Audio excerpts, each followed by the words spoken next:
Welcome to the Iceberg Lounge. I'm your host, Thomas Single, and along beside me is Randy Dobbins. And on today's show, we're going to be talking about Tua Tagovailoa and his decision to go to the NFL Draft. But before that, remember to like, comment, subscribe, and share this podcast. And just sit back, relax, and let's chill and chat. Let's get into the episode.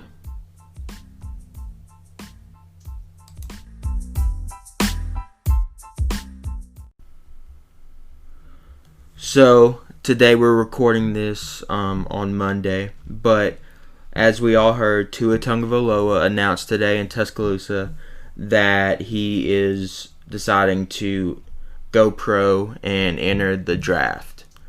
Tua Tagovailoa was number 13. He was the starting quarterback. Currently, right now, he's a junior. He's 6'1", 218 pounds. And his hometown is, I'll probably butcher this, but Iwa Beach, Hawaii. Because he's how we are. Yeah, yes, he is. So, what do you think about his decision about going pro? Do you think that it was a good or bad idea?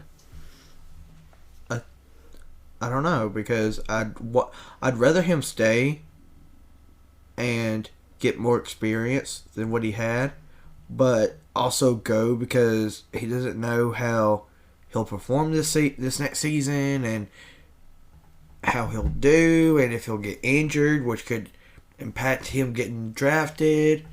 And I don't know. I just think he is I got mixed feelings about it. I think it was a good decision, though. Yeah. Like I told you when we were doing trivia last Thursday, when I was coming in, I was listening to a sports talk show, and they were talking about Tua and this decision. And the people actually changed my mind about it. I wanted him to stay, come back, possibly win him another national title, ride off into the sunset, But that would have caused more problems him staying than him leaving, because if we look at it right now, he's on his second injury. His first injury was that ankle. Yeah. And now it's the shoulder. So this is his second injury. I could almost count them as strikes almost against him when, the NFL would look at him. So, go ahead. What was it? I thought you was about to say something. But when it comes to Tua, if he doesn't go now and he would have stayed and he would have gotten a third injury, he wouldn't have gone into the NFL. Or if he did, he wouldn't have as much hype on him as he was. No. Because even now, I don't think he's going to go first round. He's going to go second round. I think he'll go lower first round. The reason I think he's going to go for a second round, low first round, is because of the injury. And I know a lot of people look at it like that. And a lot of people scouting him will be like, oh, well, he's injured, and he's going to get injured again, and exactly. not want to take the risk. And it's just like, I don't know who would pick him. Yeah, because it's, like I said, if he didn't go now, and, taking, the fan out of me and just looking at this as a human, I want him to do the best he can. And if he doesn't leave now, more than likely he won't. Yeah. So I think Tua kind of did the right decision by choosing to leave to go into the draft. Where he's going from there, I don't know. I know he's still rehabbing. I think either he'll go to a really bad team, or I think, honestly, Bill Belichick might pick him up. honestly, I think if he goes low, because usually the best teams pick last. Yeah. I think the smartest thing Belichick could do, definitely after this season, considering they're not going to the Super Bowl for the first time in a few years, is to get Tagovailoa and start slowly building the team around him and phasing out Brady. Well, I think what they need to do is, if he goes to the Patriots, is kind of rehab him right now. Yeah. Get him, rehab him, build him back up, and then let him back up Brady for maybe a year. Yeah. And then once they they're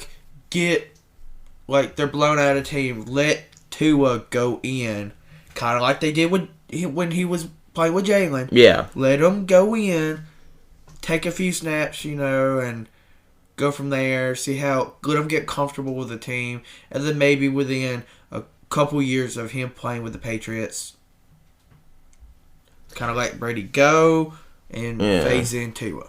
Yeah, and I think that would probably be the best because, Brady only has, a certain amount of time left. Yeah. And, I mean, this season could be the beginning of that time of, okay, we need to start finding somebody else to build around because they lost to the Titans. Yeah, by, I think 6 or 7. Yeah, they lost to the Titans. And, I mean... First time somebody in Tennessee can finally win an important game.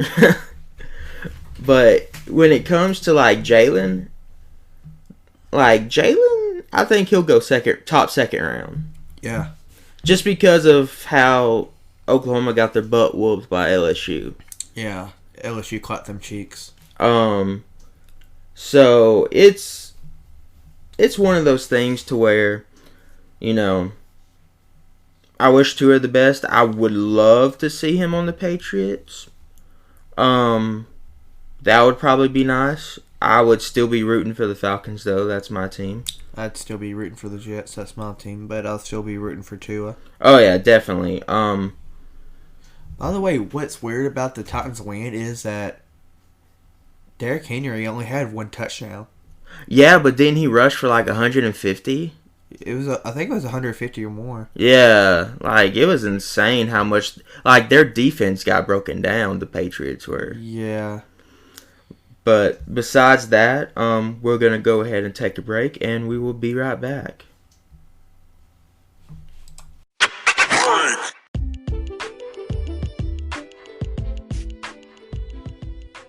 Hey, this is Thomas Single from the Iceberg Lounge, and I'm here to talk to you today about Anchor, the easiest way to make a podcast.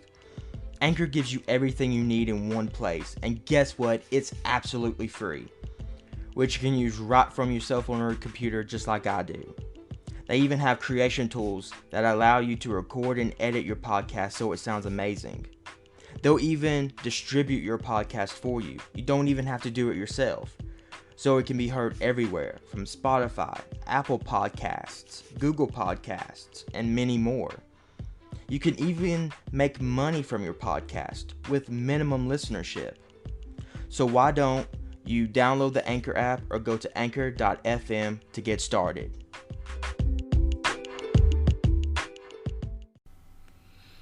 And we're back. So now let's kind of look at Tua's kind of years at Alabama. God bless you and all your sneezes.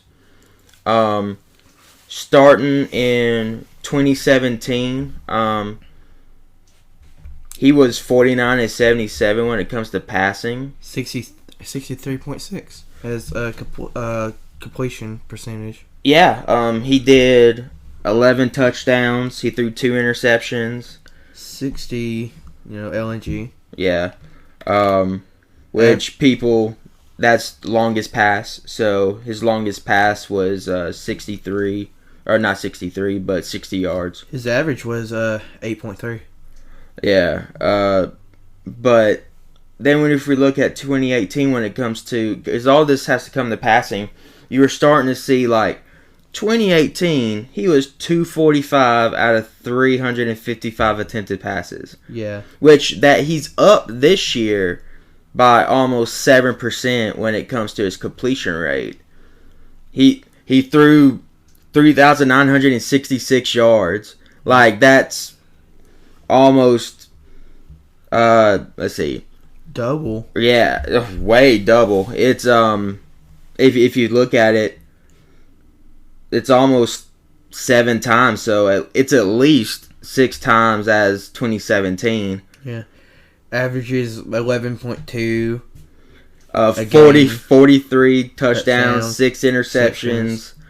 Longest was 81. Honestly, I didn't think he threw that many interceptions that year. Yeah. Well, it's not much.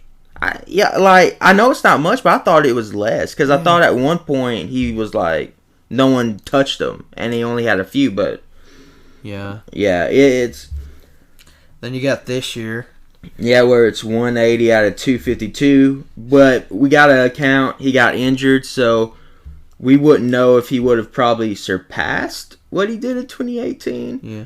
But his completion rate... 71.4. Got even better by 2.4%. From 69. Yeah. Nice. His yards, even before he got injured, I think he might have even surpassed his yards passing. 2,840 yards, 11.3 average, 33 touchdowns, and 3 interceptions. And his longest pass was 85. So he was throwing, 25 yards longer compared to when he started. He was slinging that thing, I'll tell you. He was. So if we go down to scoring, in 2017, he threw 11 passing touchdowns, 2 rushing. He was able... Wait, hold on. No, wait, I might be wrong. Passing. 11 passing touchdowns, 2 rushing touchdowns. He got 2 touchdowns. So he himself scored like 12 points that season. Yeah. Which I still don't remember him scoring. Oh, I do. Are you talking about 2 rushing touchdowns? Yeah, he had one against somebody last year. Well, I mean, even these 11, because it's just okay, let's try to... I might be confused. Was the second and 26 in 2016 season? Pass. But was it during the 2016-2017 season? Or was it the 2017-2018 season? I want to say it's... Hold on. I want to say it's 17-18. Let me look this up real fast. Second and 26.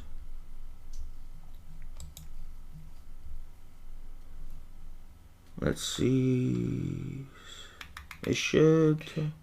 Yeah, I think it was 2018. January 2018. January 2018.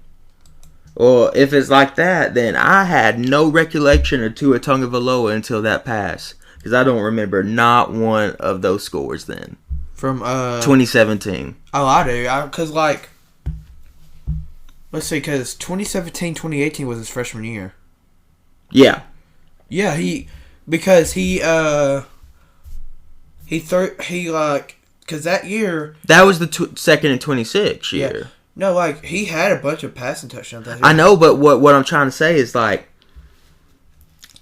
did not know this man existed. Until second and 26. Well, here's the thing. He also had a great throw against Vanderbilt that year at Vanderbilt, where he was in the pocket, and one of the Vanderbilt defenders came up and tried to tackle him. He spun around, yanked it, end zone to Smitty. And see, that's the thing. It's just literally his freshman year when he did second and 26, he did all of this before then, right? Yeah. At least 10 passing touchdowns, 2 rushing touchdowns. I did not know that man existed until second and 26. Yeah. And I feel bad for that. Yeah. I feel like I pay more attention to the backups now since then. But it was just at the time, like I just knew it was Jalen, you know. Yeah. But yeah, and then after that, you know, everyone, you know, that was because I remember when he got signed. Because I remember you and me talking about it. Because you're like, oh, holy crap, we got a man's from Hawaii. Yeah. And then I remember him playing his freshman year because I went to 3-4 games that year. Because I went to the Ole Miss game, I went to the LSU game, and I went to Arkansas game.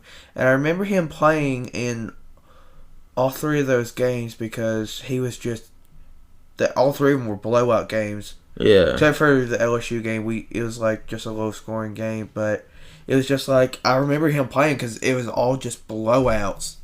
Yeah, and just like I keep saying, like I didn't even knew he did anything until then. Yeah. Like he didn't even exist. Like it was just Jalen, and then after that, that's when I started, I guess, either waking up to the fact that I need to know about my backups for the team that I go for, but he did something his freshman year, and then you know he got injured and he's been off for Since the Tennessee game, and so now he's, like we said at the beginning, he's going to the draft. So we just need to continue because the draft's in April. Yeah. So he has, you know, rest of January, February, and March, and whenever how many days in April till it happens to at least rehab. I want to say it's always late April. Yeah. I want to say maybe after tax day. Yeah, because I want to say it's mid-late April. It's because I want to say it's always around the 20th or the 27th or something like that. Yeah, and then I don't think they will let him play if he does get on a team. He won't play right away. He won't play preseason. No. He'll play back up to somebody. Yeah. If they make him, if he's not ready, if he's like ready by preseason, I think it would still be dumb to play him. Yeah, I would wait. But that's just how it is right now. Do you think he'll be successful in the NFL? Because, like, looking at past Alabama quarterbacks, when has there been like a last like? Probably Namath. Namath was probably the last like, and maybe him and Stabler. Yeah, but besides that, like, no other successful Alabama quarterback has really broke out to unless it was them two. AJ's trying. Yeah, he's trying. Because he's like the first. He was the first Bama player to win a game in the NFL as a starter since like 1985. Yeah, it's interesting because I know I've been saying a lot to you about how Tua, like, because I always said that he's going to become the best quarterback Alabama history. Yeah. It's gonna be interesting, and I want to look this up I want to compare his stats to AJ's, because before Tua, I always thought AJ was the best quarterback, even over Namath, just because of like accomplishments he's done. Yeah, which is one of those things where AJ had set a lot of records, and then you have him, Tua coming in, breaking the same records. Yeah. AJ McCarron. That's what I'm looking at right now. Yeah, looking up his stats real fast, and I got him right here. In 2010, what was his completions each year, passing wise? Like his percentage. Freshman year, which was 10, was completion was 30%. Okay, Wait. Percentage 62.5%. They were close, but Tua edged out on freshman year. 11 was 66.8. Tua edged them out at 69. 12 was 67.2. Junior year, 71.4. And 13 was 67.3. Okay, so he doesn't. He's not gonna have a senior year. Tua is. No. But I mean, if you look at the passing statistics, he would have surpassed McCarron too. More than likely his senior year, because he keeps going up in his pass completion rate. What about scoring wise? How much was on his passing? Let me look. On yards? Do you want yards? No, but down at scoring, does it have that where it talks about his passing touchdowns? How many did he do? Oh yeah, it has his hold on. Because it has his completions, attempts, percentage, yards, touchdowns, interceptions. He had 3 touchdowns in 2010. Passing or rushing? Passing. Passing. Tua had 11. 11 he had 16.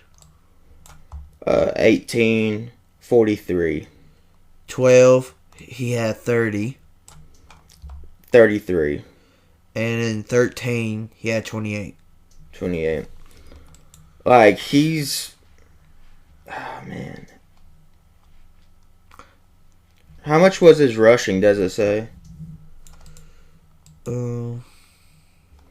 Rushing? Actually, he has his rushing and receiving. Oh, that was together? Yeah. Tua's together was freshman year, 13. Sophomore year, Yards? No, like touchdowns. Oh, wait, yeah, I don't know what I was saying. Freshman year, 10 was 0. 2 for Tua. 11 was 2. 5. 12 was 1. 2. 2 is beating them on 13 was 0. Was 0. Like, even now, if he's leaving junior year, I still think Tua Tagovailoa has basically got that crown. Oh, I know he's going to beat him in yards for rushing. You want to do that? Yards rushing. You ready for this? In 2010, -10. 133. In 2011, -22. 190. In 2012, 4. 17. In 2013, -22. Like, it across the board, I'm going to say this. As of right now, I'm not going to say Tua is the best Alabama's ever had, but he's better than A.J. McCarron, who was up there. Yeah. Because it's one of those things to where... Because he's beaten him every single season when it comes to that stuff. Because the only awards that McCarron's won was the Johnny Unitas Gold Arm Award and the Maxwell Award in 13. Oh, wow. Doesn't have anything right here about any Tua's awards. Because I'm getting my information off of ESPN's website. But yeah, you know, I pray Tua, you know, has a great career. I hope he does. And me too. But we still have his little brother, and so now His little brother wanted to go to LSU. Ooh. But because the way that their culture is. Yeah, the father chooses. Yeah, and so his little brother went to Bama. Because LSU was heavily recruiting him from what I remember. Man, just imagine if... he would still be a backup. To Joe Burrow right now. Because Burrow is just too good. Dominant. Yeah. Because his little brother's just a freshman. Yeah, and see, I think... I don't know what year Mac is. Do you remember? I think Mac's a junior. I think because of Tua leaving, Mac's gonna Mac's gonna stay and be a starter. Little T, to his little brother, will be backup or battling for backup with Bear Bryant's grandson.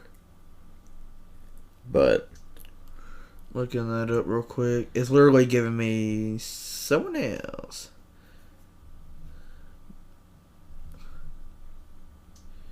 Because I want to say he is a junior. It's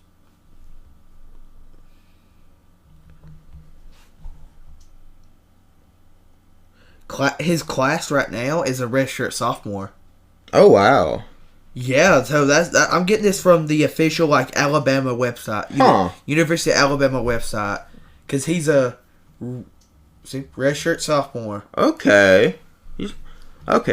So he's got at least one more year if he doesn't go drafting. Yeah. Or 2 if he wants to stay, which I don't think he'll go to the draft until after his senior year. Yeah, because only one quarterback that I can think of from Alabama has stayed all 4 years, and that was AJ. Yeah. Because Jalen graduated early, and then he went to Oklahoma. Yeah, plays last year because he finished at Alabama in 3 years. Yeah. But that was a massive class load though, because it's a massive class load just to finish in 4. Yeah. Like 4 without like anything. So, but we're gonna go and take a break, and we're gonna then wrap up the podcast.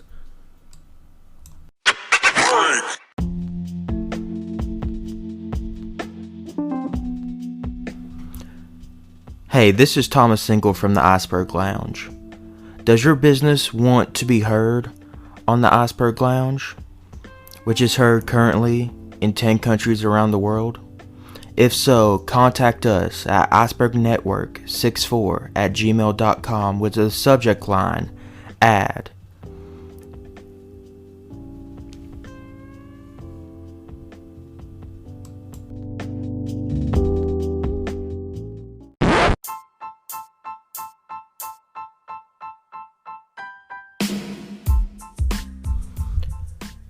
Thanks again for listening to the Iceberg Lounge. Don't forget to like, comment, subscribe, and share this podcast with your friends and family. And always remember, we love you, and all to God.